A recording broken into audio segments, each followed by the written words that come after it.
Hello, everyone, and welcome to another Legion Patreon special from the Friday Nightmares podcast. I am one third of your hosting team this evening, Mr. Smokeshow Crawford, coming to you from the town of Swartz Creek, in the county of Genesee, in the state of Michigan, in the United States of America, in the North American continent, in the Western Hemisphere, on the planet Earth, in the Milky Way galaxy. Fully vaxxed, boosted, waxed, and ready to climax. And if you can, please get me wet and feed me after midnight. And with him And with me, as always, Heather Powell coming to you today from Waterdown, Ontario, Canada. But as always, we have a third guest with us, and we are very lucky to have him. He already messaged me earlier being like, you guys really pump up your guesses. I was like, just you fucking wait, Lance. You ain't seen pumped yet. So this gentleman is part of one of the most popular horror shows that are out there, The Horror Returns. He is one of the fabulous hosts on that team. Lance has been podcasting, I'm sure, for many, many years. He is talented, he is outspoken, and he doesn't care what other people think. He marches to the beat of his own drum, and he's informative, and he can back up what he thinks with fact. If you haven't listened to the fanatic review done by Horror for Dummies with Lance on it, you haven't lived. So, ladies and gentlemen, I present to you Mr. Lance Langford. Thank you so much for being here today, Lance. Yeah. All right. Thanks for the invite, guys. Our tagline, by the way, is "We don't know horror." Just FYI. So let's go ahead and get that out there now. But yeah, thanks for the invite. And remakes. Boy, there are some bad ones. Am I right, guys? You know, yeah, there is, but I like remakes. And I was on your show, Lance, and you were like, hey, guys, Heather thinks it's really immature if we don't like remakes. Right, Heather? And I was like, yep, you have said that. You're on record. Thank you, Lance. Having said that. Here we are now with all these people that don't know me. But I love it. And I've had the pleasure, so with Scott, of going on the show with yourself and Brian and Phil. And oh my goodness, you guys say you don't know horror, but you totally do. Like, you know what you're talking about. And you all have such different perspectives. And I think that's what really spices up the show and makes it so enjoyable to listen to. I completely agree. Like, yeah, it's such a fun show to listen to. And I'll say, because, yeah, we've all been friends for quite some time now. And I've been, a fan of your show for a while. So it's great to have you on here finally, because, obviously you were awesome and welcomed us. So it's our turn to repay the favor. Nice. Appreciate that, guys. And I'll be honest, I was so shocked how liberal you are, and then you lived in Texas. Like, it blows my fucking mind. Like, honestly, Lance, like, I keep listening to you, waiting for you to be like, I'm not guns. And I'm going. I do have two guns. When you live in Texas, make no mistake. Yeah, you have to. Like, I feel like that's just part of it. You're in Canada. From what I understand, there's even better hunting in Canada than Texas. Oh yeah, right? We got guns. I've been to gun ranges and shit. I love when Americans are like, "You guys don't have guns." I'm like, lots of people. I have friends that served in the army. They have guns. I don't own any guns because I don't go hunting. But yes, hunting is a big thing up here. But as you know, with all our guests, we do ask them two questions. And the first one for you is, how did you get into watching horror movies? Oh, see, that's a great question. I owe so much to my dad because bless his heart, I lost him 7 years ago, which was kind of rough. But dad, not just horror movies, but movies in general. Like really, really early on, I remember he would take me to the theater to see different kinds of movies. We got to see a lot of stuff in the late 70s, 80s, Raiders of the Lost Ark, Close Encounters of the Third Kind, Star Wars, you name it. All the classics, right? Gremlins. Yeah. Gremlins. So, no, I owe a lot to my dad, but I don't know. I think there were two things that really got me into horror movies specifically. For one thing, they did a reissue of where it went back to the theaters again, the original 3D House of Wax with Vincent Price. Oh, yes. Nice. Yeah, Dad took me to see that. That's back when you have the 3D glasses that had like red on one side and blue on the other. Oh man. Back in the day, I love that. Yeah, the folding paper glasses. So he took me to see that. I just remember being blown away by that and actually kind of scared at the end, which I thought was awesome. It's like I've enjoyed this whole movie, and it's the end part here, and I'm actually kind of, I don't know, like getting a thrill from being scared. for some reason. God knows why. He did another trick to me. It's not really movie related, but I was staying at my grandma's house, who lives right off the railroad track in Carthage, Texas. And there was this guy in a big overcoat wearing a hat, and I had no idea who it was, but he came and started knocking on the door, and it was just me and my grandma, and she said, "Oh, it's just one of the friendly guys that gets off the train from time to time. Go and say hi to him." And I was just like freaking out, running back and forth. Just my heart was racing. Finally, I was just in a balled up crying, and my grandma said, "Look, it's your dad. He's playing with you." So that had a lot to do with it too. But I don't know. I think just staying up late watching those like midnight, 10 p.m. and midnight horror movies was just a lot of fun as a kid. And I'm so old that I even listened to like radio drama. When they had like the CBS Mystery Theater. Ooh, nice. So, that's awesome. Yeah, horror from an early age, I would say. That's awesome. So how did you get into podcasting then? Is The Horror Returns the first podcast you've ever done, or have you done other ones? I kind of started listening. I used to be more of a radio listener because I've got a super long commute. I work in Houston, Texas, which is like the third largest city in America. And it's incredibly spread out. So no matter where you live, you've got a commute. So I've got like probably about an hour drive in the morning, an hour and a half drive every day. So radio was starting to get a little bit old. Like, okay, well, you can only listen to them talk about the Cowboys and the other Texan sports teams so many times, and you kind of start to burn out on it. So my friend told me, "Well, don't you listen to podcasts? You have an iPhone. What's a podcast?" This was some time ago. So I'm like, holy fucking shit. You can actually do a search for movies. You can do a search for horror movies. You can do a search for progressive rock music, things that nobody else listens to mainstream. And so I started listening to podcasts. One of the first big ones I listened to was called The Binge Cast. And that's where I met Brian. We both listened to that, and we were actually messaging back and forth and watching a movie together called Wormwood. I'm nice. sure you guys have seen that one. There's yes, a I have. coming out finally. And we said, you know what? We can fucking do this. There's no reason we can't do this. But we wanted a third host because we wanted to have, I kind of think when you have, multiple hosts, it kind of brings different points of view to the show. So we're like, for sure. Well, let's see if we can get a third host. And I never in my wildest dreams would have thought of Philip. I never thought he was a geek. I really didn't. I knew him because his wife worked with my wife at Target, and I kind of met him that way. And I always thought, oh, this dude's just like an alpha male. He's been in the army, he's like, super right wing. Like this dude would not be the kind to be on a podcast. And I'm like I'm asking him, do you know anybody that's like in the family that might want to be on a podcast? And they considered Rose's brother, that's a kind of a sci-fi nerd, but he kind of backed out at the last minute. Philip said, "Why didn't you ever ask me?" And I'm like, poor Philip. Well, let's give it a try. And I expected the worst. That's great because you knew him in person. That is my favorite. Phil can nerd out with the best of us. So yeah. I think it works out pretty well. He was like the least expected podcast host we were going to get, but it's actually worked out. And, like you said, I tend to be very liberal. So we kind of have different points of view. We've kind of learned to keep politics out of the actual podcast, but it is interesting, having three guys that are completely different. Yeah, like I honestly wouldn't have guessed that Phil was conservative or very conservative at all. Like I think he's if he is conservative, I think he's kind of like the normal conservative. Like I don't feel like he is an offensive or, dick at all, which sometimes people get labeled with. That's good to hear. Right. Yeah, I think Phil's really kind and very clear with his thoughts, and very respectful. I was a little worried at first, but it turned out good. I like the three of you together a lot. I always think Brian's super funny. Like I love his voice when he's talking. Brian's the rock.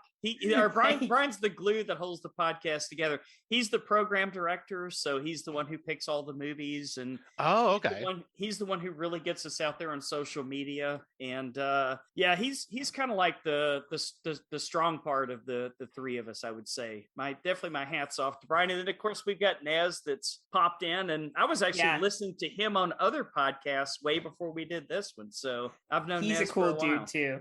He's really cool. And the four of you together, like I've heard you bring up politics, and I think you guys are always worried that you're going to say something. I don't know. The episodes I've listened to, I've never found it like crazy. Like I don't think any of you have ever said anything that I'm like, oh no, that's so extreme for this podcast. Like, I don't know. I haven't found that. So I think you guys do a good job of focusing on horror, but also bringing your own personal perspectives, which sometimes does involve your political views. You know, there's some films that have affected me more because of my political views, and that just is what it is. There's nothing wrong with makes that. Sense. Sure. Right. And so this is sorry, Scott. I was saying, and having just the three hosts with different opinions, it just makes for a great conversation about every type of movie. Yeah, always. And it's always good to have guests, right?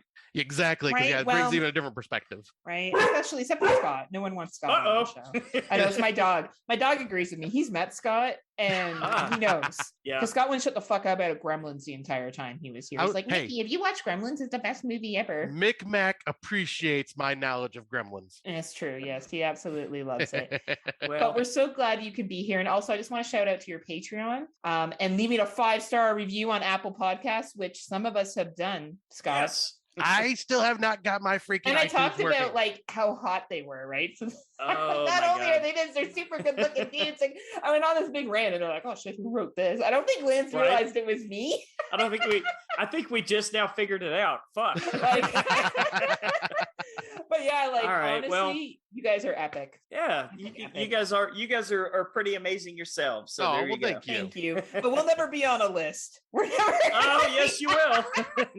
never say never. That's a quote. Maybe James in a couple Bond. of years, right? Okay, maybe a couple of weeks. Oh, hey. Well, we had you on here, so that's true. This is actually a Horror Returns episode. This is the new Horror Returns.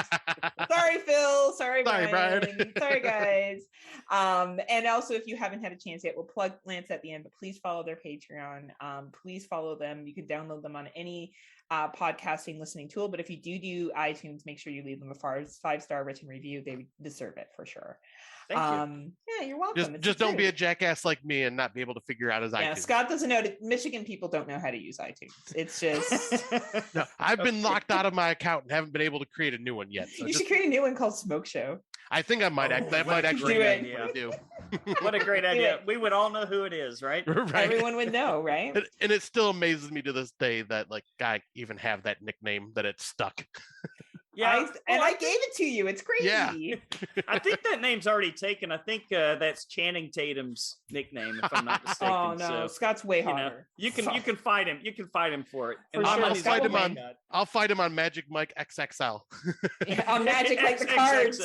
That's the magic that Scott thinks it's gonna be. Yeah, he'll be out there just like, come on. Fireball, wind spell.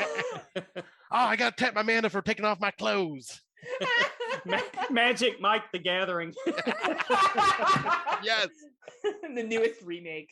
Speaking of remakes, that's what our top 5 list is today. On horror movie remakes. Bam, bam. So as we do with all our lists, this is strictly a personal list for each of us. But we love hearing your list. A lot of people have started sharing their own personal lists underneath our shows. So please do that.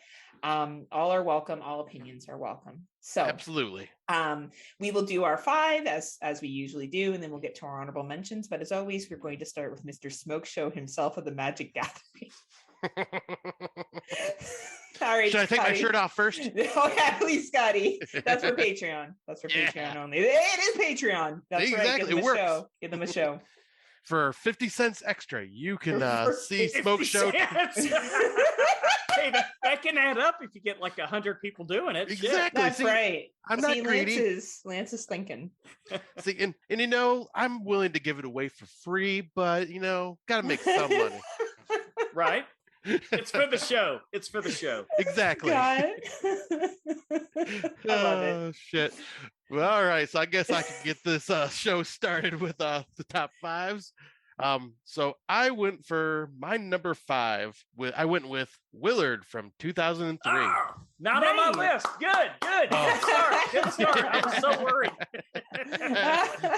I was so worried. I just watched this earlier this year for our show, and holy shit, just seeing Crispin Glover just go so into his role, like it was just incredible. And like I felt like emotions for like just CGI rats that I didn't think I would ever actually like feel emotion for. I mean, obviously, actually, no, they were not CGI. That was that terrible rats movie. But no, that was no, they were all live rats. But like, I just feel emotions for like the relationships he builds with them, especially like Socrates, and then even Big Ben. It's like this one just had a lot going for it. I think was it Arlie Ermy playing his boss was just way over the top and totally Arlie Ermy style. Or is that his name? Yeah, you're talking about you're talking about the Sarge from Full Metal Jacket, yes. Right? Yeah, and he just plays that boss perfectly, just complete asshole. Like, but no, like Yep, great casting. Yeah, the casting in this was fantastic. And yeah, Crispin Glover steals the show, and the rats were so freaking adorable. And like at the same time, like Ben was extremely menacing. And me being the cat lover and seeing the cat scene in this film, just that was so rough, especially with the like emotional music being played in the background. Like I was actually getting teary eyed. I'm going, no. Yeah, I had to fast forward through it. I couldn't handle it. Oh, I was come like, on. I can't handle this. Oh man, pet horror. I don't know, man. It gets to me. Just kill all the kids. That's keep telling yourself it's only a movie. It's only a movie. It's only a movie. I need to do that. I love this movie, how he plays an antagonist protagonist role. Like, because you feel real bad for him. Like, there's shit that happens where you're like, yeah, like this guy's kind of getting the shit kicked out of him mentally. You can kind of get why he snaps. And I agree. Right? That one, this movie is so good. It's a really entertaining film. Yeah, that's a great pick. Crispin Glover is just one of a kind. He's amazing. Absolutely. He totally is. And like, he's just always plays these weird roles, which just it's perfect. Plays it well too, right? Yeah. Makes me wish they would keep going with American Gods, but that's another podcast. Yeah, that's for more on that. Listen to The Horror Returns.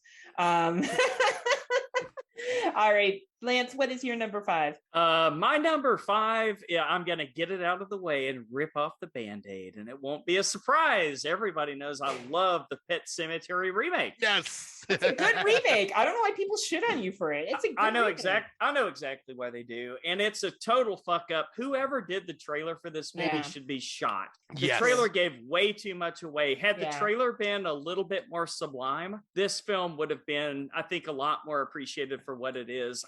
I'm the hugest Stephen King fan in the world. I've read every single thing he's ever written except for the Gwendy's Button Box series, which I'm going to wait till the third one comes out so I can kind of get the single book. But I love the original story, but why can't you do a twist?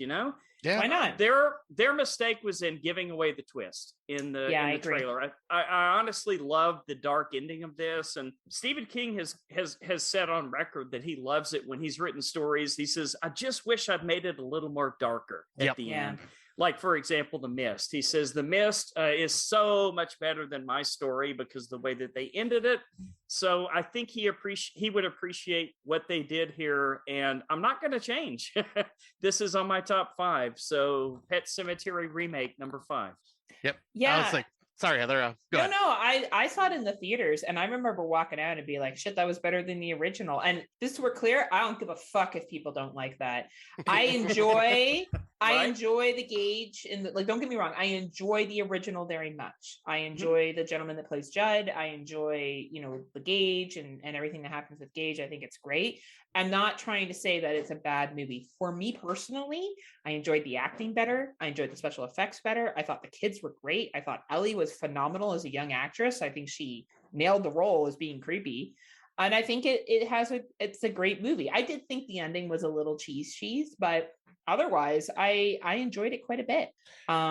It's a good movie. It's entertaining. Yeah, and I will definitely be one of those that when you were bringing up the trailer, that ruined it for me. Like because normally me, I'm all about like watching trailers and like saying they don't spoil anything, but there's always one trailer that totally screwed it up, and it was this one because it showed that, and I'm sitting there going, they didn't just show that. Why wouldn't you hold off? Because if you go in not expecting it, that is such a nice twist and a gut punch that it would have caught people off guard. And besides that, I thought the movie was like fine. I enjoyed it. I had fun with it. And I love I love that they focused even more on the relationship with Ellie and Church in this one, like showing how heartbroken she really was when Church did die. And I mean, in Church, he's such an adorable little kitty cat. Well, they had like 5 cats play Church. Remember we did our animal episode and the cats were divas? Yeah. And they had to like everything revolved around those fucking cats on the set. Which is, you know, as well as animals, right? As well as should, right? I think your points are great. You know, it's a good movie. I know people don't like it, and I agree the trailer issue, but I think if people just remove that and watched it for what it is, it's a good story. You know, like enjoy the story for what it is. And the special effects and the acting, way better. Yeah, and I'm still a fan of I'm still more of a fan of the original, but that's just because that one still just like gets under my skin. But that's just, I think it's just something from my childhood because that movie haunted me as a kid, and I think it's a good movie. Totally understood. Yeah, right? The book is depressing. After I read the book, I fucking cried for like an hour. Oh wow! I mean, that's one of his darkest books, I think. That one and one of the books that he wrote under his pseudonym, The Longest Walk, I think it's called. Yes. That's a super depressing book too, if you ever get a chance. I remember reading that when I was younger. That one shouldn't have probably read it that young. yeah, it's a rough one. And I feel like with remakes, you know, sometimes you walk into it being like, well, I know what's going to happen. And here's the thing. A filmmaker takes a chance and does something different. Half of the people are going to like it. Half the people are going to shit on it because it's not the same. But then if they did the exact same scene for scene remake, which some movies do, people get pissed off. So you can't make everybody happy. So you might as well just try to make an entertaining film. Right. That's right. Right. But again, I still say whoever made that trailer should be shot. Yeah, I think it's a shame the marketing department didn't think about what they were putting out, right? But you know, it is what it is. But yeah, I think I'm glad you brought that. I was going to bring it, but I knew you were going to say it. Yes, we both knew you'd have that on your list at some point. Right. But we wanted to back you up though and tell you that we liked it too, right? So anyway, my number 5 is also a Stephen King remake.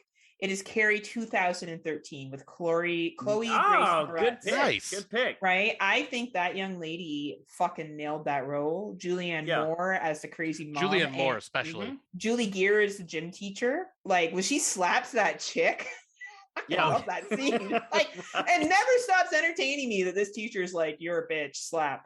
I just think that it was a good modern retelling of the Carrie story.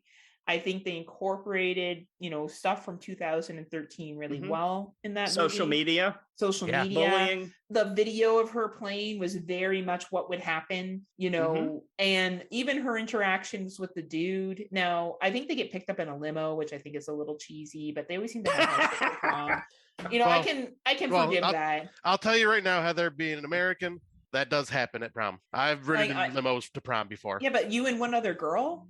Sometimes, yes. Wow. Okay. Well, you know, sounds like fun, right? That's you baller. Shit. Well, it all went on in a limo. There was 12 of us in that motherfucker. I never realized. Yeah, no, you know, my parents had money. Her parents had a little bit of money, you know. Oh shit! Wow, look at you, huh? Man, you just like moved up in status. I want to talk about that more than I want to talk about the movie. But I just saw this movie this year. I think we watched it for our remake episode. And I think it's a great fucking remake. I think it's entertaining. I think it's modernized. And here's the reality. You could show Carrie to someone who's a 17, 18-year-old right now, the original, and they may not get it as much. But you could show this one and then maybe go back and show the original and they could have more of appreciation. And that's really what remakes are about. They're trying to get younger people of a different generation into a film genre, and perhaps they'll go back in time and they'll watch the original and maybe they'll like it more, maybe they won't. But if it gets the gateway into horror and it gets people interested into horror, all the better for all of us. That's what we want. So that's my number 5. Yeah, that is a good one because, once again, that was another one that I watched this year, and like I went in expecting, this will just be okay, because, you know, like my opinion on remakes, I don't mind them, but sometimes I just feel they're unnecessary. And yeah, you're right. I feel this one nailed the whole modern take on bullying compared to, you know, like you said, like the one from the 70s, like it's still like can hit because, you know, bullying is still a thing. It's just a different type of bullying now that you can't escape. in modern day. Well, here's the thing. The further we get from the 70s, the further people get from connecting to that. Like, I can't watch a movie from 1930 and be like, oh, fuck, I get this shit. Right. Like, I can appreciate it, but I'm not going to get it. I don't, like, I still get World War I and World War II, but, you know, kids today may not get that. Like, it's the reality. The longer we move away from an event, the less we connect. I still think the original Carrie is a better film, but I don't think 2013 is a bad movie. I think it's a good take on modernization. Were you going to say something, Lance? No, I'm agreeing with everything you're saying. I'm a little bit older than you two kiddos. So just by a year or two. Just by a year or two. I would say this. I have seen, like, for example, I'll go and watch like a silent movie, right? Like a silent horror movie for 31 days of Halloween. And I'm like, what the fuck am I watching? Yeah, right? Cannot even come close to connecting with that. So I know exactly what you're saying. Yeah, like everyone's different, right? And I think that's the joy of remakes, is trying to get people of a different generation into horror movies. So, Scotty, let's go with your number 4. All right. So I am going for one that came out last year, actually. Wow. And I have to say, they ended up taking a Fantasy Island? Yes. The plane. But no, I'm going for one that they took the story of the original and completely revamped it and made it a modern take on trauma. And it is The Invisible Man. I knew it. Okay, good pick. Yes. Oh, I love it. Nothing you guys have brought up is on my list so far. I was so worried. Oh, nice. But yeah, I just love this modern day telling of this film because, the whole, like, the way they cover, victim of abuse and like her fear of constantly looking over her shoulder, like for the rest of her life, and now dealing with her ex who is invisible, so she constantly is worried on where he could be, and he could be right behind her, and she has no idea, and no one believing her. Yeah, no one believing her. Like, I've heard that one before. Yeah. Right? Like they cover such a heavy topic in such a smart, respectful way, showing like, what it's like to be the victim of abuse. And then that's not even like talking about the Invisible Man part, but then, modernizing it, making this not a serum or anything like that, but a like just really high tech suit because he's a freaking billionaire. Yeah. I love that. And great use of the modern special effects. Yes. We have now. They did a great job using that. And the performances are just all absolutely incredible. Like, this movie, just like when I watched it, I was just like, holy shit. I did not expect it to be as good as it was. And then rewatching it, it just gets better and better and better. And Agreed. yeah, I could not like have this not on my list. It had to be there. Like that restaurant scene. Ooh, that made me fucking jump. Great scene. Like, that's how you do a good horror scene that people like. I didn't see that coming. I remember being in the theater. I was like, oh fuck. Right. Yeah. Right. And that's excellent. That's good movie making. Yeah, definitely. Like I said, it was a surprise hit for me. Like, I knew it was gonna be good, but I didn't realize it was gonna be like have that much of a message and be that good as well. Absolutely. You're a fan too, Lance? I take it. You liked it? I enjoyed it. I saw it in the theater. That was like, I think, wasn't that right before COVID? Yep, Yeah, it was like just the on the last top. one, Yeah. last movie to come out. I think I before saw theater shut that, down. and then like The Hunt, and that was after that. Oh, yeah. And that happened to be my favorite film of the year, by the way. That was a fun And movie. after that, it was kind of like, oh boy. Yeah. I guess we're going to be watching everything on HBO for a little while. Right. So true. So true. So yeah, Lance, what is your number 4? Number 4 is going to be this. This could be on some of y'all's list. This might be considered low-hanging fruit. It's a remake that has Jeff Goldblum. You guys know what I'm talking about? Oh no, I don't think I've ever heard of it. Okay, I'm gonna A hidden gem, right? It's called Invasion of the Body Snatchers. It's not. I tried to. I don't know. Maybe that fell flat. Nope, I got it. Well, guess what? I am swapping out a movie on my list now. Goldblum was amazing in it, but actually Donald Sutherland stole the fucking show, especially that one scene where he's screaming. And you can hear that bizarre, high-pitched scream. But I thought Invasion of the Body Snatchers was so much better than again, we're going back to what you talked about, Heather, where we can't quite... It's far enough... The original black and white one was far enough back that we can't quite get it. But this one is probably close enough to where we are now that we kind of felt the fear. Yes. And I don't know if it's tied kind of to the virus and stuff like that, or if that's why I was thinking about the movie, but there was a lot of foreshadowing foreshadowing in that movie of what could happen and kind of like what's going on right now, but from an alien perspective. And as if you guys listen to our podcast a lot, you would know Philip thinks everything is from aliens. So right. Philip That's probably awesome. thinks COVID is an alien. I don't know. I'll ask him tonight. Ask him if he thinks COVID's aliens related. Yeah. And you know what? I'm down. Tell Philip to make a movie about it and I'll watch it. Yeah. For sure. For sure. You know, I thought you were going to say another movie, so you threw me off. Of course you completely. did. I really did. I kind of fucked with you there. Right? But, I liked it. But Goldblum, hey, make no mistake, Goldblum is great in Yes, he Invasion of is. the Body Snatchers. Yeah. Very Jewish and very very on point. And I love the way that they put that movie together. So that's going to be my number 4. Well, the acting's very different too. Like we'll talk about maybe another movie will come up later that had a movie that was released in the 50s and then a remake, and the acting's different. Like there's a different kind of style, right? That comes out as time goes on, and sometimes it's more believable. And that has an effect on it too, right? Like acting changes and scene presence changes and technology changes on how they film too. Right? You can do more. So and a lot of the Invasion of the Body Snatchers remake, I think, because it was late 70s, early 80s, maybe. There was a lot of that. 78 was this one. Okay, makes perfect sense. A lot of that free love and the dangers of free love and stuff like that. So yeah, there was a lot of messages in that. I enjoyed it. Yeah, this was actually my number 3. So I'm glad you brought it, so I can swap it out for one of my honorable mentions like I planned. And but no, I agree. This movie is incredible. I watched it for my first time last year. I think it was last year. Freaking loved it. Because I just heard so much about it. And the only funny thing is the only Invasion of the Body Snatchers movie I had ever seen was the Abel Ferrara one from the 90s, Body Snatchers. So I enjoy it, but it's nowhere near. Well, that like makes these. one of us. But I mean, obviously, I enjoy it because it was the first time I ever heard that story. So, of course. Right. But like going back and seeing these ones and going, yeah, I can see why the 90s one was panned really badly because, it misses the point completely compared to the 70s and the 50s one. But yeah, this is an excellent freaking movie. Like I want to own a copy of this, and I don't own it yet, so I will be getting a copy at some point. That's awesome. Surprising. That's awesome. Oh, okay. So my number 4 is also a movie that was remade. Actually, we just covered the original, Scotty.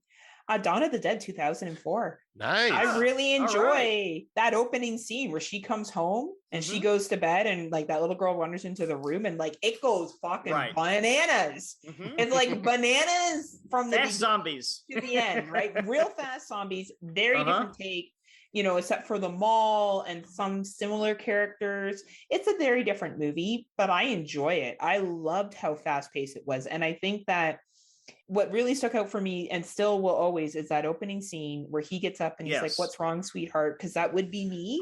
If one of my neighbor's kids wander, I would think, "Oh my goodness," and then fucking shit hits the fan and she's trying to get away and it's just chaos. I think that film didn't really follow the commercialism piece that the original did, which I understand. Like that came out at a specific time with development of malls. We talked about this in our retail episode. I think this was just, let's make a fun slash and, zombie film where zombies are supersized and they're going to run around and fuck shit up. And I enjoyed it. I enjoyed it for it being that. I think a lot of people shit on Zack Snyder. They say that he's kind of like over the top and way too many special effects and all that kind of stuff. But I think he does it right. I think he does it the right way. And I think that with the Zack Snyder movie, you know what you're going to get. Right. You know what you're walking into. Right. And I just had a good time with it. If it's on TV, you better fucking believe I'm watching it because I'll be like, fuck yeah. Oh, yeah. Great. Let's watch these zombies fuck shit up for like an hour and a half. It's entertaining. Yeah, and good acting. Surprisingly good acting. Good acting for the film, right? For what it is. And it doesn't have the same message and all that kind of stuff. It's just fun. Yeah, this one, it's I seen this in theater and like you were saying, that opening scene, you're just going, holy shit. Oh yeah. Like, you don't know, like you're just holding on to the edge. You're just like holding on to your arms going, oh my God, this is insane. And I took a friend with me who not a big horror fan. Like he gets anxiety from it, and he's oh my God, he took him to that. Well, we had no idea. Great pick. And He just looks at me and goes, question, what do you guys do when you're starting to get freaked out by a movie? I look at him and go, just laugh. That's all you can do is be like, holy shit, look at that. Oh my God. Just start laughing. It's like all you can do, my friend. And he's like, I'm just sitting there with him and he's just like, oh my God. He's like freaking out the whole time. And I'm like, it's all right. It'll be okay. But oh yeah, that was intense for him. But yeah, that movie, it's because, the original Dawn of the Dead is like more of a slow paced, a lot of character development, more of a character study. Yeah, this Dawn of the Dead 2004, it's not. No, they ramped that shit non-stop action. Non-stop action. So it's just a very different take. So I can't believe you took a friend that had high anxiety to see that. Oh my God. Well, he's seen the trailer and said he wanted to go see it. So I was like, okay. Well, in all fairness, it is kind of an action movie, Right. I mean, it happens to have zombies in it. So yeah, it's true. But it sounds like he got a little uncomfortable. Yes, he did. Right. And I think that's when he decided, I'm only going to go see superhero and action movies with you moving forward. Hey, Zack Snyder's got you covered there too. Right. That's exactly. right. That's right. And he did go see Watchmen with me. So. Oh, that's another good movie. I like to watch. Anyway, I much prefer the book, but it's all good. Yeah. All right. So I will jump to my number 3. And since my number 3 was mentioned, I will swap it out with one that I was trying to find a spot for it on my list because this one came out in 2013. And that is one of the more violent remakes I've ever seen on the big screen. Like, I could not believe how much gore and violence and intense situations there were in this film. And that is Evil Dead 2013. Aha, okay. This movie, like, I am a huge, huge fan of the Evil Dead franchise. Like, I love every movie from it. I love the series. So going into this, I'm going, all right, movie, you got a lot to do here to impress me, because if you're going to win me over, you got to do something. And I did not expect the assault of violence that I got in this film. Like, the special effects when this were incredible. The tension in it was just like thick. Like they did everything right with this film. And the only issue I have is, some of the characters are dumb and you're screaming at the nerdy dude who's like he won't stop reading the book when you're just going, dude, freaking just put it away. Stop. But man, like, this movie, I am shocked it made it to theaters. Like, with as violent as it is, and it was rated R, like, there's obviously the unrated cut now, but the rated R version, I was just shocked to see how violent that was to make it onto the big screen. And man, just an incredible assault of the senses. Mm-hmm. The blood in it. I watched it first with you, Scotty. Yep. I watched it out at your place, pre-COVID. Right. And fuck, I remember turning to you going like, this isn't like the original. Like, it's a lot more intense. Mm-hmm. And like the blood at the end, holy fuck. Freaking raining blood. Holy fuck. Like, talk about it. I was like, of course there's things in it that I was like, get the fuck out of here. But it's an Evil Dead movie. So you gotta suspend some level of disbelief, right? I enjoyed it. What a sight for the eyes, honestly. Yeah, definite assault on the senses. Like, I was so impressed by that. What were your thoughts on it, Lance? Oh, I enjoyed it quite a bit. I actually have, it's funny, I actually have Evil Dead 2 on my list, which is probably going to be an honorable mention. Nice. Because I think it's almost a beat for beat remake of Evil Dead, just with a higher budget, more comedy. But yeah, I enjoyed this one. 2013? Was it that fucking long ago? It felt like 3 or 4 years ago. I don't know. 8 years ago now. It's insane. Well, and then we've had the Ash versus Evil Dead series since then too, and then another movie coming out. But yeah, I was blown away by it. I think there wasn't anything bad about it, and I guess too bad our actress that was the main protagonist couldn't have gone on to Don't Breathe 2, eh? Right? Because she was great in the first one. But you guys who shared that she didn't like the director, was that your podcast that I heard that on, or was that Horror for Dummies? That might have been Horror for Dummies. Because you two are the only ones that have real. But you never know. Philip can go out there and find a lot of trivia that I had no fucking idea. I think he makes some of that shit up. But I love Philip. If that's the way he rolls, I'm down with making shit up if it sounds good. That's awesome. Yeah. Yeah, it sounds good. Sounds reasonable that could be the case. Why she didn't show up for the second movie, but I love the Evil Dead movie. I wouldn't consider it a remake though, was it? I mean, was it like? It's considered on the list of remakes. It's bizarre. It's kind of hard to. It's kind of hard to say where it should be, right? Yeah, because it could be its own story in this universe. Like it could just be, someone else happens across the cabin where the book was left. Like it doesn't have to be Bruce Campbell and Ash just being there every time. Yeah, it makes sense. I enjoyed it, man. I really loved it. I don't remember it being that brutal, so I've definitely got to go back and give it a rewatch because I haven't the seen bloodbath. Okay. Man. Yeah, your screen is pretty much painted red throughout the whole entire fucking thing. All right, I'm gonna go check it out again for sure because it's probably been 7 years since I've seen it. Actually, it's been since now that you mention it. Yeah, since I watched it with you in February. Yep. To February 2020, back in the day. Man, back before. In the good old days. Good old days of non-COVID testing across the border. When things were so much easier. Right? Oh, God. Where all they cared about at the United States border if I had fruits or vegetables in my car. Always. Always at the American border. If only we'd known. Right? Yeah. They're like, do you got any fucking apples? Do you have any apples, ma'am? No? Okay, you can go through. The cocaine's okay, right? Yeah, the cocaine's fine, but no apples in this country. I'm just kidding. And when you come back, make sure you leave our Freedom Eagles here. Make sure you don't bring any eagles. Right. I think they try to fly over across the border and they bounce off of some kind of a force field that fall back into the US. So no, what happens is the Canadian geese knock them back over. Right? That's it. We actually have a sanctuary for eagles up here, and I went to it this summer and I took pictures of all of them, and I told Scotty I had his freedom birds. They're not free up here in Canada. Right? Look at them. Well, these were injured eagles that we're nursing back to health, Scott, because that's what we do in Canada. Injured quotation marks. Well, ironically, the only national flag that has an eagle on it is Mexico, with an eagle with a snake in its beak. So there you go. Right. Not even Texas. Hilarious. And I expect that is hilarious. Texas, really, Lance. You should work it on that. I expect Texas to have like an eagle and like really cool shit. I can't wait to come visit. Yeah, I've never seen an eagle down here. Buzzards, yes. There's buzzards fucking everywhere here, but I've never seen an eagle. Lots of rattlesnakes, that's for sure. Oh, gotta live dangerously. Yes. But yeah, Lance, what is your number 3? Well, I mean, what do you do when you've got a 1950s Roger Corman classic film with Jack Nicholson and a number of other stars in it? One of Jack Nicholson's very first roles, in fact, and he goes and sits in a dentist chair and he's like, drill me, doctor. I love the pain. How do you redo a movie like that? Well, you make it a musical. That's what you do. Yes, Little Shop of Horrors. The first movie is phenomenal, but when they made it into a musical, and fuck you, Brian, and your non-musical loving ass. Brian. Musicals are amazing, and this is one of the best ever. So I gotta put Little Shop of Horrors on the list, guys. It's just fantastic. Little Shop of Horrors is one of my favorite musicals, and you know why Brian doesn't like musicals? Because there's nothing to sing about in Alaska. That's why.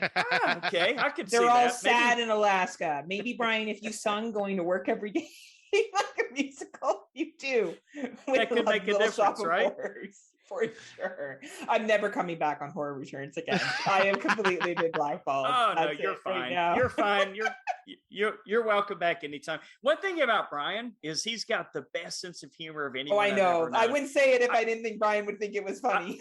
Okay, I'm gonna tell you something. Sometimes I'll reach out to Brian and he doesn't answer right away, and I'm like, oh fuck, I said something offensive. He's pissed at me or whatever. And then he sends me a meme just completely fucking with me. So Brian's got like the best sense of humor that of anyone that I know, because he's so great. Fucking dry. It's like I guess Alaska's like the UK as far as humor goes, because Brian has the driest sense of humor of anyone. Oh, he totally does. I love it.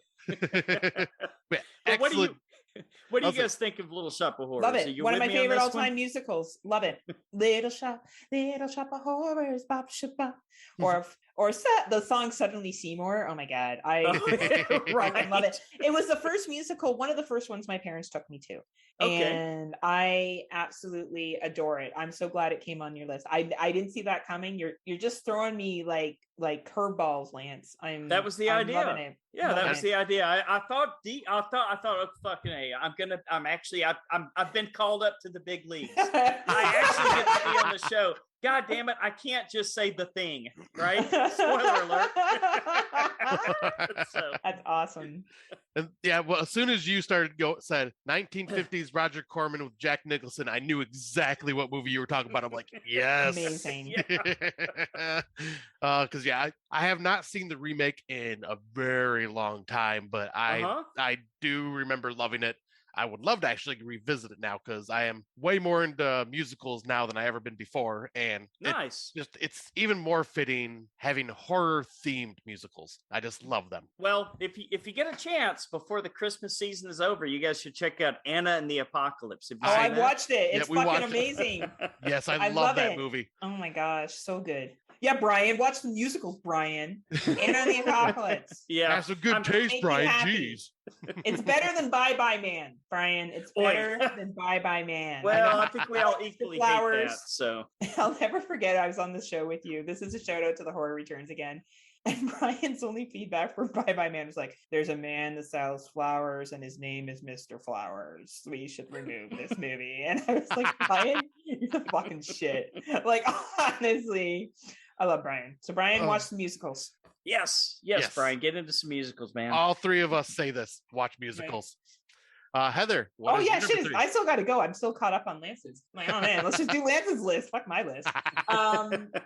Mine is a movie that had Miss Jessica Biel that I think had a lot of gentlemen interested in her in one particular scene. I remember anytime I bring this up to gentlemen, they're like, "Oh yeah, man, that white tank top."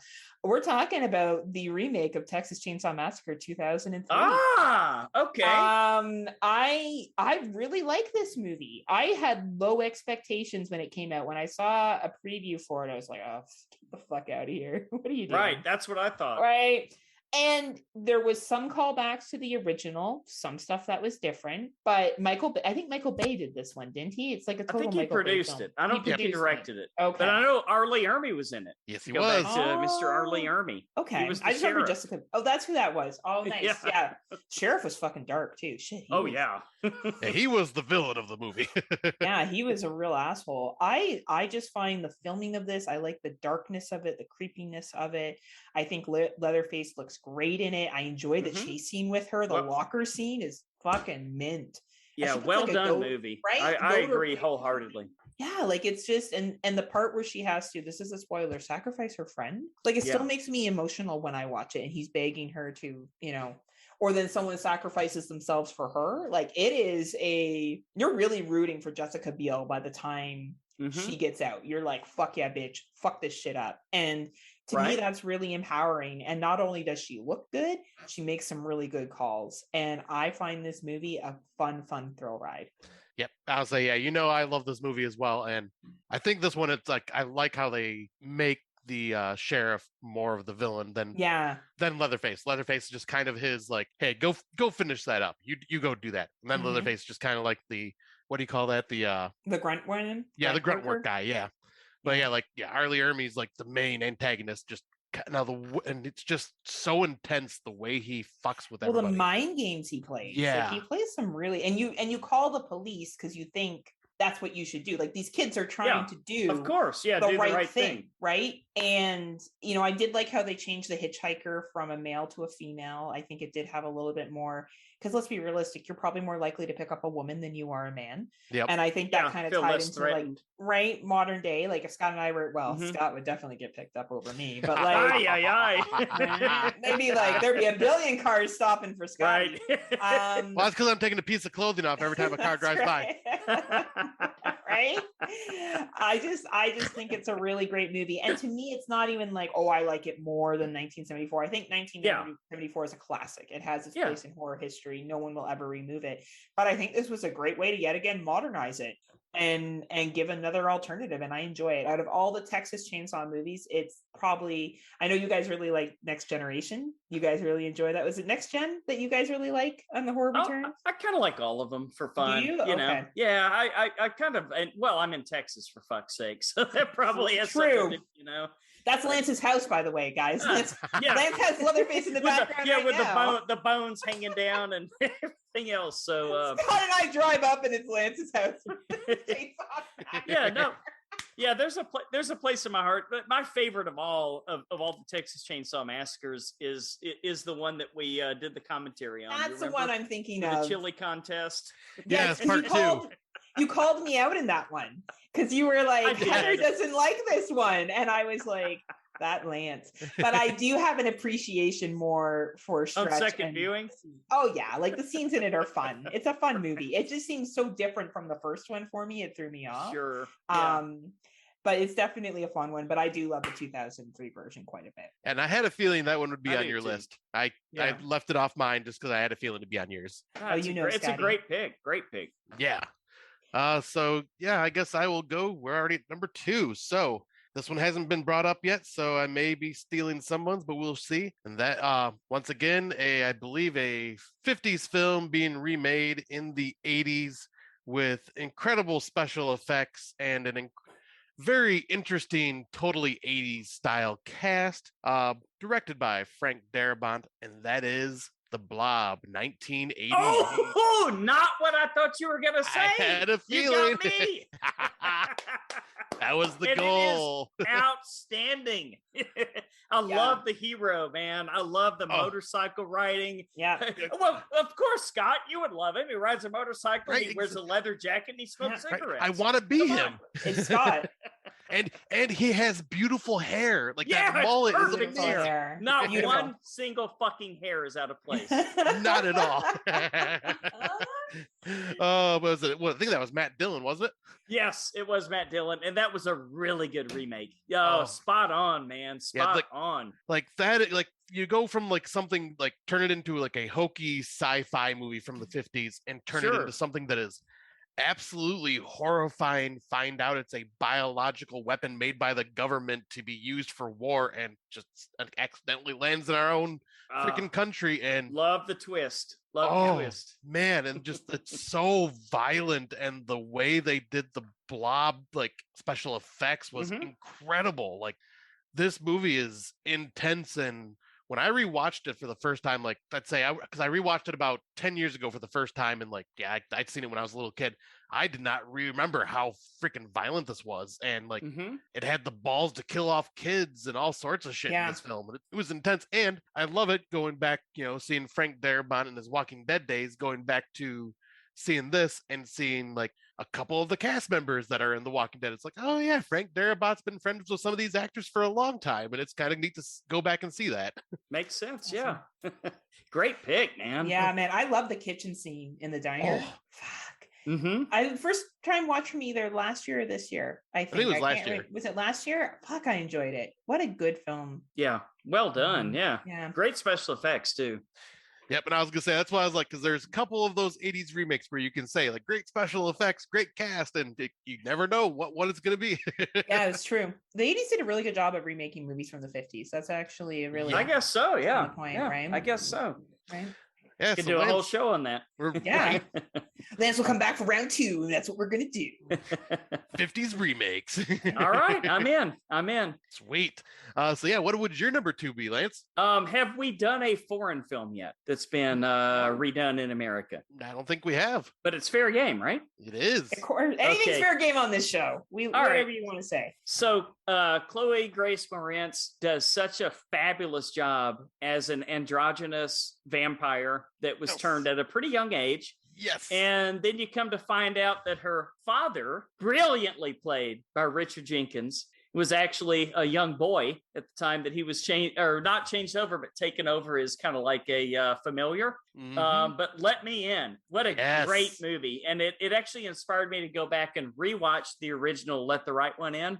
And I'm not so sure I don't even like the American version better, just because of the acting of those two particular actors. But great movie. What do you guys think about it? Well, I haven't had a chance to watch the remake yet, but I've heard nothing but good things. Yep. I let the right one in on our last top 5 show. I actually talk about how it's my all-time favorite vampire film.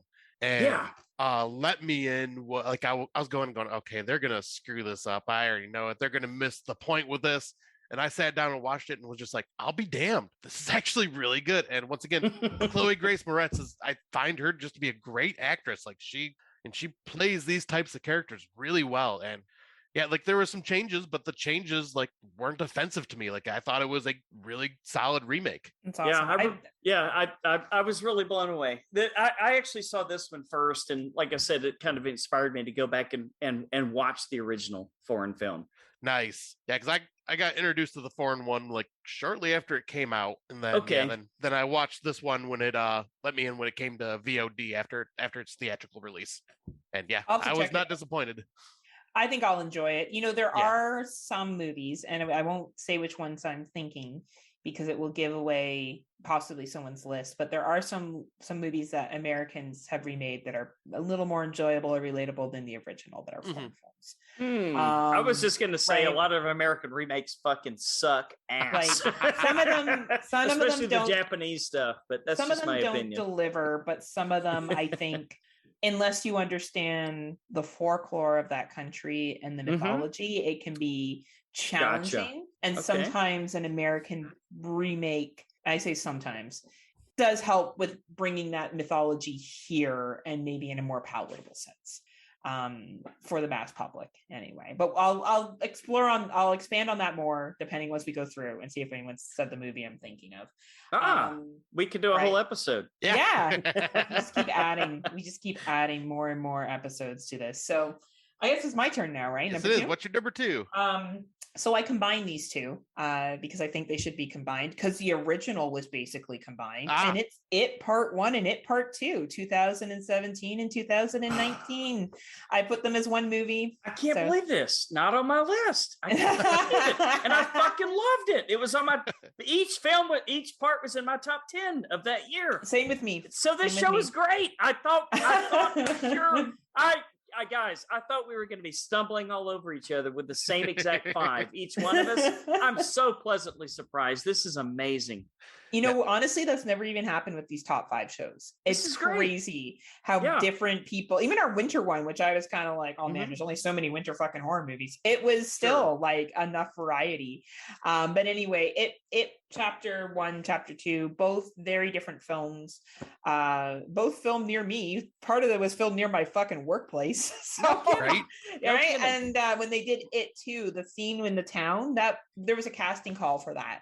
I could have gone and been in the film, but it was about 2 hours away and I had to work. So they filmed all over Ontario, different parts of that film. I actually drove recently under the bridge where the gentleman gets thrown off in the first one, where that actual scene is just this October. I went out to a small town. I'm like, holy shit, this is where that scene was filmed. Like I was awesome. Check it out, right? So anyway, I just think it's a great retelling of the story. I've never read the books. I'm not as read as Lance is, so I don't really know how close it is. But I just thought it was entertaining. It was a great modernized. I think the new take on Pennywise was creepy. Everyone did a good job. It's just excellently well delivered. And I'm glad they split it into 2 films instead of flashing back all the time between the adult and the kid stuff and the adult and the kid stuff. I don't love that. I like that it's more separated. Yep, makes sense. And yeah, I'm right there with you. This is a very solid readaptation, remake, whatever you would want to call it, because obviously, like, you can call it readaptation because it's, based off the book, blah, blah, blah, blah. But no, this is the only thing that I will give the original credit for is Tim Curry's performance and the kids. I thought the kids did a great job. Everything else just kind of was kind of painful for me in the miniseries.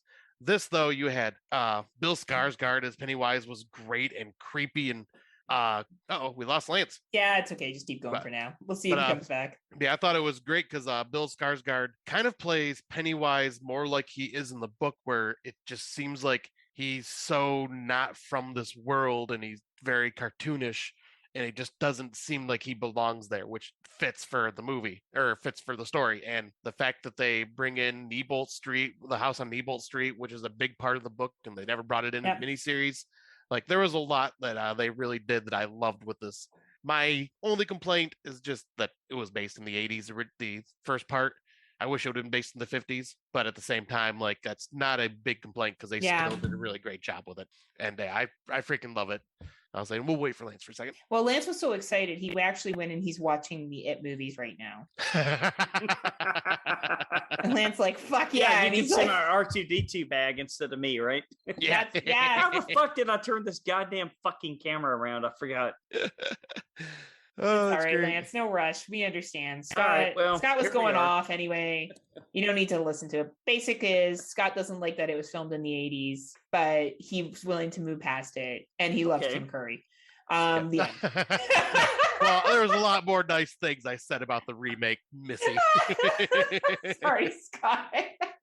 Wow. Way to put words in my mouth. I know. I'm like, blah, blah, blah, Scott Gremlins. So then it didn't. That's more accurate. Blah, blah, blah, Scott Gremlins. All right. Well, you guys are not going to see me because I can't get the camera. That's okay. That's okay. God damn it. Don't worry, Lance. We know you're here with us. That's all that matters. I'm here in spirit, right? That's all that matters. And you're a big fan of It Part 1, Part 2? You said they were on your top 10s. Yeah, I definitely enjoyed I actually thought the remakes definitely outdid the original. Although, like you say, I mean, Tim Curry is kind of hard to beat. Yeah. In anything that he's in. But I thought that it was incredibly well done. Who directed the new It movies? God damn it! It's Andre or Andy something. The guy who did Mama, right? Yeah. I think is he a Mexican director? I think if I'm not mistaken. Andy Muschietti. That's his name. Okay. Well, I thought it was an incredibly good movie. And the second one, the scene where they were in the Chinese restaurant, I felt like I was in the book. Yes. A lot of people weren't so happy with the second part. They thought the first part, the Stranger Things stuff, was so much better. But yeah, I really enjoyed part 2. And I think they did have a pretty good ending, unlike the original made for TV version, which the ending completely fucking sucked. I agree. I agree. Yeah, and I was gonna say, and that is another thing too, is the casting they did for these two films, like the children compared to their adult counterparts, freaking amazing. They looked so much like they they are their older versions of them. Like they couldn't have done a better casting job and still got amazing A-list actors, which was even better. Yep, totally. I think there was a little CGI in there, right? Some de-aging. Oh yeah, definitely for the kids. Yeah, but they did okay. I mean, I'll say it wasn't no bad. complaints. Yeah, right. Yeah, that's a good pick. Very good pick. Thank you. All right, Scotty. All right. So number What's number one? Let's see. This is the low-hanging fruit for my list, and I have a feeling I may be swooping in and stealing it, possibly from somebody's list. But I can't not talk about one of my all-time favorite directors and his remake from 1982, and that is The Thing from John Carpenter. Yep. That's why I very specifically put it on the honorable mention, because I knew somebody was gonna have it on their list. I had to, because not only is it just a 10 out of 10 film, a masterpiece to me. Yes, the special effects are just freaking out of this world and still have not been beaten, in my opinion, to this day. Like the practical effects are just absolutely incredible and disturbing and bizarre, and the cast is fantastic. You got Kurt Russell, you got okay, what is his name now? Keith David, not David. Keith David, yes, because I was going David Keith. As we say always on our show. But yes, Keith David, and yes, Wilford Brimley. It's got a great cast, and even you have a small little cameo from Adrienne Barbeau talking on. Or no, that was right. Was that Jamie Lee Curtis? Which one was that in the computer? I can't remember now. But that's a great trivia question, man. I'm going to look it up. You keep going on. Okay, because I can't remember off the top of my head now. Computer voice in The Thing. Go ahead. All right, but yeah, Brian is yelling at us, and so is Nez right now. Yeah, right. I think Barbeau sounds right, but let me look it up. Yeah, this is why we don't let Lance go on other podcasts. Adrienne Barbeau. Adrienne Barbeau. Boom. Adrian Awesome. Barbeau. Okay, I was right off the bat. Okay, we didn't cool. have Google like 10 years ago or 20 years ago, so That's true. But yeah, like this movie, it's praised for what it is. It's incredible. The score is incredible. The isolation makes it even more scary, and then the fact that you just can't trust anybody because you have no idea who is the thing and who isn't. Hell, I don't even think they know they're the thing most of the time until it happens. Makes perfect sense. Yeah, like it's true. It's just a freaking masterpiece of a film, and it's just such a shame that it did not get the recognition it deserved back in the 80s, but that's because it went up against E.T. in theaters, and everyone wanted family-friendly alien. God, E.T.'s so fucking boring. Boring movie. I cried. Come on. I cried at the end. Yeah, but you watch it as an adult now. Like, if you put that on for your grandkids, they'd be like, yeah. What do they call you? What the fuck is this? They call you Pop-Pop? Is that Papa, what do they Papa. Papa? They'd be like, what the fuck is this shit? Can we put on some probably YouTube? Would. Right? They'd be like, this is boring as hell, right? Yeah. But yeah, I'll say that's my number one though. The Thing. I mean, it's like I know there's like a million people would be not shocked it's a number one film, but I mean, also it's fitting for me. It's a Lovecraftian style horror film too, which right up my alley. Absolutely. And I was saying, I guess you guys pretty much just agree with everything on this. Oh yeah, like there's nothing to argue. I think you're 100% right. Though I do enjoy the 1951 version. I do think it's good. But then I was talking about acting. I was thinking of that one. The 1951 acting is very much like, oh, good sir. Oh, us and the old boys are here out on the space station, and like there's some random there's a thing. It's invading the. Like it's true, it's right? really There's some bad. chick making fucking coffee. That's all she does the entire I know, time. It's make coffee, right? Like it's just very 1951, right? And that's okay. But then like you had 1982 game, and it's like, oh shit, this is what it should be. And yet again, not to take anything away from 1951 because I actually do enjoy that one, but it's a time capsule, right? And, like it just is what it is. And I'm gonna go out in this little thin branch here and toot my horn for this one too. But The Thing prequel from 2011, freaking love it. Not bad. Yeah. Wish the CGI would not have been a thing, but But did you hear what you said? It would not have been a thing. Oh, I didn't catch that. Lance is on fire. But yeah, I thought that was a great prequels telling of the 1982 film. So I have to give that a little shout out. Yep. Got to give the Russians some love too, right? Exactly. Well, the Norwegians. The Norwegians. The Norwegians, not the Russians. And they even had that was the first time I got to see Tormund Giantsbane before he was in Game of Thrones. Okay. All right. I didn't even catch that. Yep, he's one of the Norwegian scientists there. Makes sense. Okay. You go, Scotty. You need trivia. I'm a nerd. You're destroying me right now, dude. Making me look really bad. Right. We're living up to our we don't know horror at this point. Now, I thought it was fucking Russians. I don't know why. Phil and Brian are going to message Scott later and be like, "Look, we're thinking of replacing Lance." I'm sure it's already in route. Okay, Lance, you and I can do a show together. That's fine. Yeah. We'll just swap hosts. There we go. That's right. It's like a key party, only it's a podcasting host party. You guys know what a key party is? Where you go, you put keys in bowls and you leave. Oh, you go somewhere and you put keys in a bowl, and then whoever's key you take is who you go home with. Yeah, it's like a swinger party. In a sexual swinger. way? Yes. Oh, yes, wow. Lance. Holy shit. Okay. Lance Well, hey, why not? This got more entertaining. The more you know. On Friday Nightmares. That's what Scott and I are into. Too bad it's only us with the keys. Two people. Right. Yeah. What else is there to play with us? On that note, what's your number one? Many ways. And what is your number one film, Lance? Okay, my number one remake. Okay, so I obviously it would have been The Thing. I mean, let's not mince words here, right? For sure. I mean, that's a absolute masterpiece.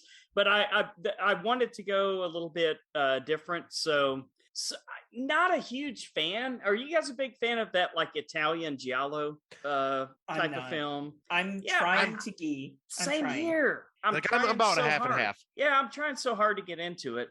There's so many fans of it. I know Duncan's a huge fan. I know, there's a lot of people, Don, Anelli. There's a lot of people that are big giallo fans.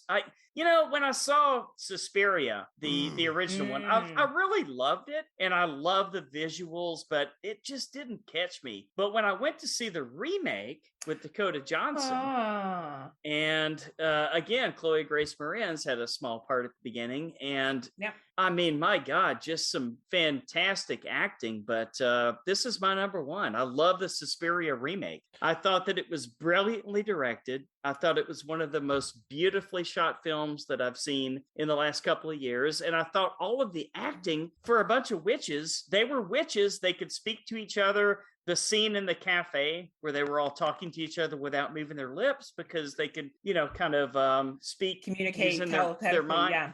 Absolutely. And then you've got a young girl that's going off to another country to go to a school. It just, everything about this movie caught me. The one scene where you had the dancer in the other room full of mirrors, and all the witches were focusing on fucking her up, and you could hear the bones crack. And it was just so incredibly just physical. Like you could just feel it. And then the competition aspect of it, I thought this one nailed it. Whereas I thought Black Swan was kind of, I see what you're trying to do, but you're not really getting me. But this movie got me. I really, really enjoyed this film. And I thought it was so much better than the original. Like I said, I just can't really get into the Giallo stuff. I'm going to keep watching them, and hopefully I will. Like the same thing with Last Night in Soho. They said that was kind of a, Giallo inspired film, but it didn't hit me as much as I thought it would. But for some reason, this remake, and I think a lot of it boiled down to acting, but this is my number one. I really enjoyed the Suspiria remake, and I'm sure you guys have both seen it, right? Oh yeah. We watched it as a comparison as well. Yeah, and I have to say, like, this is how you do a remake without like stepping all over the original, because like, you look at the original. The original is more like I look at the original as more like an abstract painting. Like the storyline is kind of hard to figure out because it's all visual, a lot of visual. Because the film is just very visually beautiful and pleasing and like a painting altogether, and very fairy tale like. Then you go to this remake, and it's just drab colors and just like completely opposite of what Argento's was. But then expand the movie and story by adding an extra hour to it to flesh it out, and just like there is an incredible story here, like that is kind of hinted at a little bit in Suspiria the original, but it's just like so just it's more trippy, I guess you would say. But like this remake was just, I love how they decided, you know what, we can't really try to recreate the original. Let's just do something different, and totally different, right? Like totally off the reservation, right? And that's what I loved about it. Again, I just think I think everybody that was, and I think a lot of it has to do with the director, because this director has done 3 or 4 other films that I've really fucking loved. And I'm sure there's more coming out, but sometimes people just love to work for a certain director. And I think everybody that was in this just kind of gave it their all, Yeah, and also got to say, Tilda Swinton, mwah, oh my amazing God. performances from her. Incredible. All 3 of her, right? She played 3 roles. And I only caught 2. I didn't catch the 3rd role until I rewatched it. Because I knew about the old man one, and then like her as the madam of the school. Yeah, but at the end, when you find out she was like the other ancient witch, and it was like, what a fucking trip. Yeah, totally. That's good work. I'm going to give a shout out. I was actually talking to a new listener of our show about Suspiria the other day, and I actually prefer the original, but I respect the remake. Okay. I think the acting in the remake is very good. That dance scene with the mirrors, fucking phenomenal. Yeah. And yet again, I think, oh man, like, and I just think it's a modernized retelling of Suspiria. I really enjoy the first one. I love the colors. I love the directing. I love everything about it. But I can appreciate the sequel, and I agree with everything that you and Scott said. I think this is how you make a sequel that doesn't, a remake that doesn't step all over the original. I think they added some stuff that for me dragged it out a little bit for me, but that doesn't mean it's not a good movie. It is an extremely well done film. And it's just ironic that I was talking to this person who also prefers the original, but we did mention the remake and talked about that dance scene. With the mirrors, and that just is embedded in my head, and that says something about a movie when something embeds in your head. It sticks. It sticks with you, right? Exactly.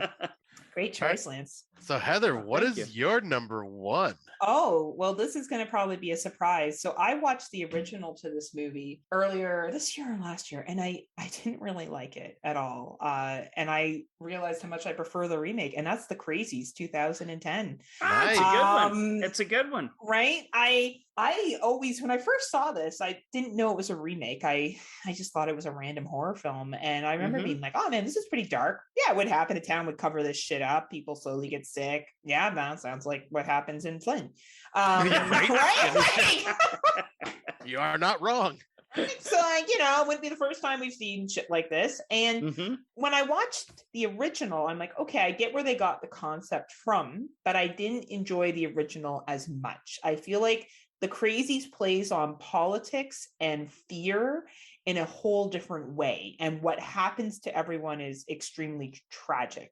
How they're rounded up and other shit in the testing, and right, it's a little too COVID. Like, you watch this now, and for some people, now really stressed out about COVID, you might be like, right? But I just think it's a really great remake, and that baseball scene at the beginning where the dude's starting to go crazy and it's subtle.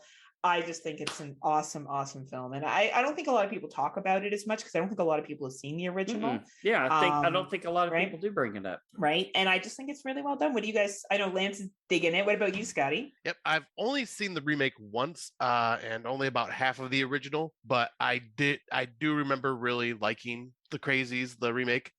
Especially like I love Timothy Oliphant, and he does a great job as, like, I think he's the sheriff in this, or the deputy. Yes, he is. Yeah. But whatever, same thing. I'll say, but I love role. it. And yeah, like he's in charge. The whole government cover up and all that stuff like fits perfectly, like in the political horror, like cover up schemes that happen in a lot of these films. And there were some very intense moments. Like the one that I always remember is the guy just dragging the pitchfork through the hospital area and just killing random patients. And just, fuck. Yeah. Yeah, that was really brutal. dark. Terrifying, right? Yeah. And weirdly, a conversation between the mayor and the sheriff stands out to me when it's like, no, we need to do something. The mayor's like, no, we don't. We're not doing anything. And I remember being like, not far off. Right? Not far off, right? And I just really value the movie for that reason. Yeah, and I would have never have put guessed this would have been in your top 5. That is it's awesome. One of my favorite movies. I really enjoy the 2010 version of The Crazies. That's awesome. Yeah. Nice. I'm going to rewatch it then because it's been a very long time since I've seen it. And Lance, you seem like a fan as well. Yeah, it's a fun movie. I enjoy both versions for their own part. Like the second one or the first one where they're in the hazmat suits. Yeah, it's like a lot more blatant. The second one is a lot more sublime. They're like, what's wrong? They're like, nothing. Yeah. Right? Look away. Nothing happening here. Right? But yeah, the second one is a lot more sublime, and I do enjoy the action scenes in it. And Oliphant's a great actor. Everything he's been in, I've loved. I can't believe that nobody's picked up Santa Clarita Diet yet. Oh, right. Yeah, I forgot he was in that. Come on. God damn it. They left it on a fucking cliffhanger. Somebody's got to pick that up, at least for a movie, for fuck's sake. I mean, come on, man. It seems like they would. Maybe we will see that at some point, hopefully. I think we will. So Heather, do you want to pick? Yeah, you guys already said a lot of my mentions already. The only other ones I want to add is I had a lot of fun with Friday the 13th, the remake 2009 as a Michael Bay film. I think it's fun. Fucking selling weed. I love it. He's I think a it's goddamn hilarious. fucking weed seller. Oh, I mean, for fuck's sake, you might as well have brought. You might as well have brought the Breaking Bad cast in there. Oh fuck, it's so funny, Lance. Like your tits are stupendous is like the best fucking line that ever has come out of a remake. Like that guy Trent is such a fucking prick. Oh my god, I love it. It's okay.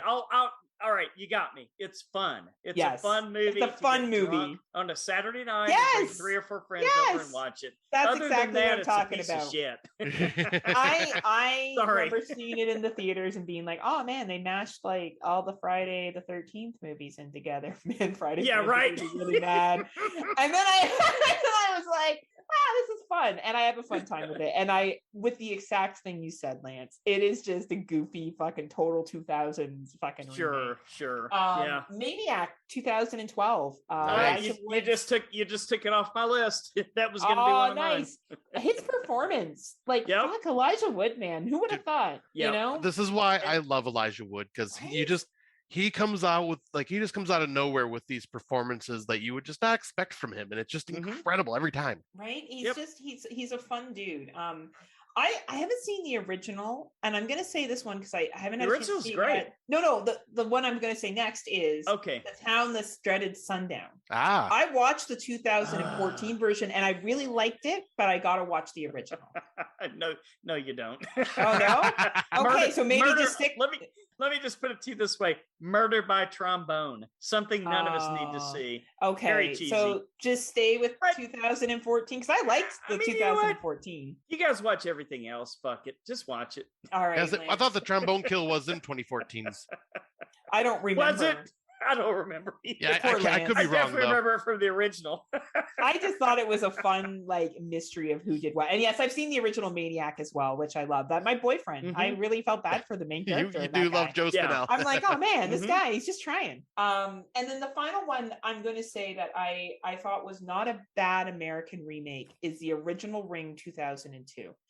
Okay. From watching the Japanese one that Scott and I have done, I think I enjoyed the original, don't get me wrong, but I think the 2002 did try to bring an Americanized take to the movie so people would get it. Yeah. They changed stuff enough that it was here's a ghost story, we're going to adapt it in, the United States. Where it lost me is when especially The Grudge is where it's the Americans in Japan and it gets all kind of but I thought The Ring, they're it's here, we're making it based in America. Yeah. And I feel like that was fine. They tried to adapt a legend in a certain way in a myth. So I do enjoy that movie. And I was afraid of TVs for a fucking long time after that film.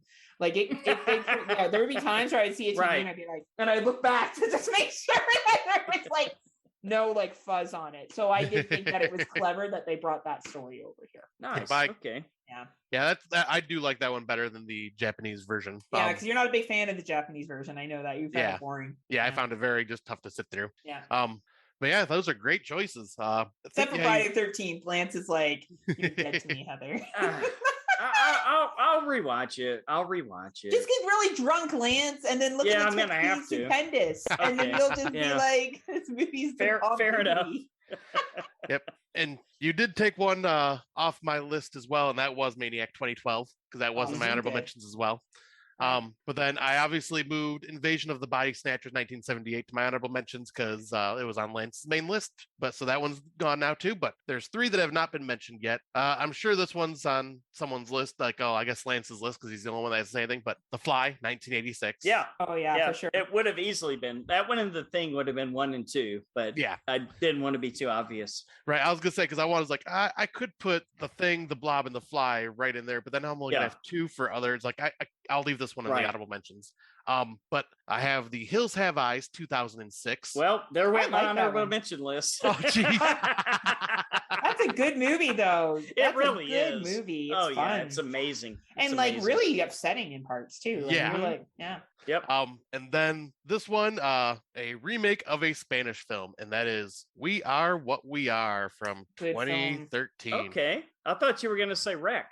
Quarantine. I thought Quarantine was fine. I like Wreck way better, but We Are What We Are is almost beat for beat like the Spanish film. It's very similar. Holy fuck, that's the one with God damn it, not Bill Moseley. Who is the main guy that's in that one? I can't remember in the American version. He's so good. And I had no idea that was even a remake. I didn't know until Heather had told me because she had watched, I think it was the Spanish version, and I was like, oh, or no, she watched the remake, and I watched the Spanish version, and then we found out, oh, this was a remake. Okay, well, Bill Sage. Yeah, right? I just looked him up. Bill Sage, yep. Okay. Gotta check out the Spanish version then. Is it called the same thing? Or how do I look it up? Yep, I think it was We Are What We Are from 2010. Okay, I will definitely check that out because I love that film. And that 2010 one is on Amazon, iTunes, and AMC Plus, it looks like. Nice. All right, I will check it out. Both very solid films, but very good, just cannibal family film and family drama and how you're just basically going to do what you can to protect your family and survive, and it's really solid performances and just very just uncomfortable horror film. I loved it. I love the American version. I just had no idea it was a remake, but now that I do, Yeah, I'll say check I it definitely out. recommend it. It's like I'll say they're Okay. very similar in tone, but like there is some differences. Nice. And then So do you have any more on your honorable mentions that you'd like to give a shout out uh, since we took most of them? at this point, every single honorable mention has been sucked up. So Oh wow. on with the show. What this means is we all have great taste. Exactly. I'm a little disappointed as none of us said Wrong Turn 2021. I guess no one thought that was. And you know what? That's so funny because I think that's probably going to be on my top 10 list for the year. Nice. Because I enjoy love the the remake film, more too. than the Yep. original. So it's a fun film. It's a really it's just different, you know. I and think again, Bill Sage, right? Is it Bill Yeah. Sage in that? I think so. Fucking A, Okay. man. Yeah. Full circle, baby. But yeah, that is a very solid remake. Yeah, like once again, that was just one I forgot about, Heather. I just didn't think about it. Same here. Yeah. There's so a lot many of people good ones. hated it this year, and I think yet again, I don't know, as a standalone film, it's entertaining. I enjoy it very much, right? I also enjoy the 2003 Wrong Turn film, but it's a 2003 stupid slasher. Yeah. Like that's what it is, right? So but yeah, thank you for being here, Lance. Before you go, would you want to promo your podcast so everyone can listen to you, Brian, Naz? Yeah, Phil? we're pretty much, just go to thehorrorreturns.com. We have a website now, so that's it. Boom. Perfect. Do you have bios on there shop. yet? Do you have bios about you guys yet? Are Not you doing the yet, bio thing? but we have to work on that. So maybe you can help us with that, Heather. Oh, for sure. I could say great things about all of you easily. You're all fabulous. We eventually would love to have all of them on the show, but I don't know if we'll be able to schedule. Like, I don't know what their schedules are like. I don't know if Phil or Brian, like you guys record every Saturday night, don't you? Yeah, we record every Saturday night, and I don't know when Brian and Nez do the action returns and the Stream Fiend show. So we'll figure it out. I'm trying to come out with a science fiction show. So if anybody wants to do a monthly sci-fi Scotty might show be into with that. me, yeah, I'm open. Yeah, I'd be down to check some out for sure. All right. Well, something to think about, man. Maybe an idea is born as we speak right here. Oh, shit. Look at this. You never know what's going to happen on Friday Nightmares, everybody. It's a just really exciting podcast. So we would like to thank again, Lance, for coming on. Lance has always been so supportive of Scott and I. He's such a nice man, too. You really are such a lovely person, Lance. You have great taste in films. You watch a lot, too, and you know a lot. So if you haven't had a chance to, please check out The Horror Returns. They are awesome. You will not be disappointed in these gentlemen at all. In the meantime, if you are liking what you're hearing and you're hearing this on Patreon, thank you so much for being a Patreon supporter. If you're hearing this much later, well, you would have heard it earlier if you were on Patreon. So, what are you waiting for? As Scott said, Scott, what are you waiting for? Join us. Come on, $2 a month, guys. Come on, it ain't gonna kill you. And tons of content. Don't be the Grinch. Don't be the Grinch. And you get the entire network. So it's not just Scotty and I. You'll get Court Psyops. You'll get Gary Hill, some really big and Bo. Yeah, Bo. Who doesn't know Bo? You'll get some really, really big name podcasters on there that share lots of special content. We love for you to join our Legion family. Search us up on any podcast provider. It's Kill the Cast Friday Nightmares. Thank you so much for listening. If you're a new listener, Scotty, do you have anything else to say? Yeah, just want to say thank you again, Lance, for joining us. This has been freaking awesome, and I'm glad to finally work with you once again, because I think it's been at least a year since we all did something together. Like, at least since all three of us have done something together.